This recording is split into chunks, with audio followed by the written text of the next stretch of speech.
హెబ్రీయులకు రాసిన పత్రిక 5వ అధ్యాయము 8వ వచనం.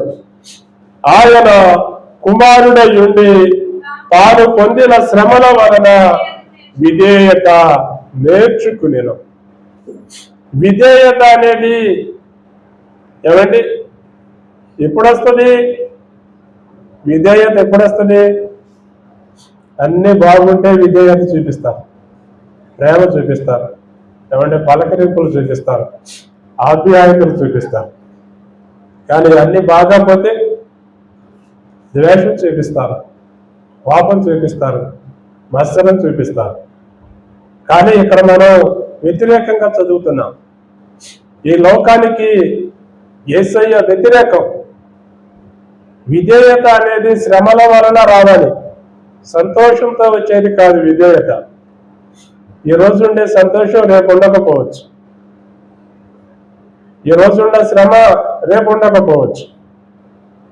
కానీ మనిషి ఎప్పుడు సుఖ దుఃఖాలతో జీవన విధానాన్ని కొనసాగిస్తాడు. అందుకని నీకు ఏముండా ఏమి లేకపోయినా నీలో విధేయత అనేది ఉండాలి. విధేయత అనేది నేర్చుకుంటేనే వస్తుంది, నేర్చుకోవాలి. మత్తయి సువార్తలో రాస్తాడు, నేను సాత్వికుడను దీన మనసు గలవాడను కనుక నా యొద్దకు వచ్చి నేర్చుకోండి.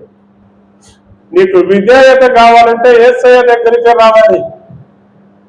ఎందుకంటే ఈ లోకంలో ఎన్నో నిందలు అనుభవించిన వాడు ఆయనే, ఎన్నో శ్రమలు అనుభవించిన వాడు ఆయనే.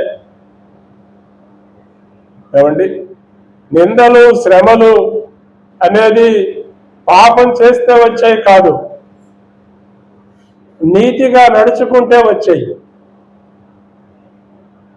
ఆయన నీతిగా నడుచుకుంటూ వెళ్తే వచ్చేది నిందలు ఇవి, నీతిని ప్రకటిస్తుంటే వచ్చే నిందలు ఇవి. అందుకనే మనం ఇక్కడ చదువుతున్నాం, ఆయన కుమారుడై ఉండి తాను పొందిన శ్రమల వలన విధేయత నేర్చుకునేను. ఆయన ఆకారమందు మనుషుడిగా కనబడ్డాడు. ఈ లోకం ఆయన మనిషిగా కూడా చూడాల, మనిషిగా కూడా గుర్తించలా.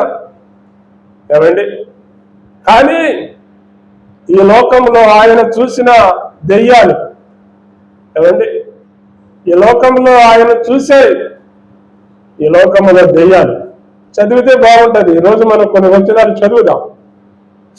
లూకా సువార్త 8వ అధ్యాయము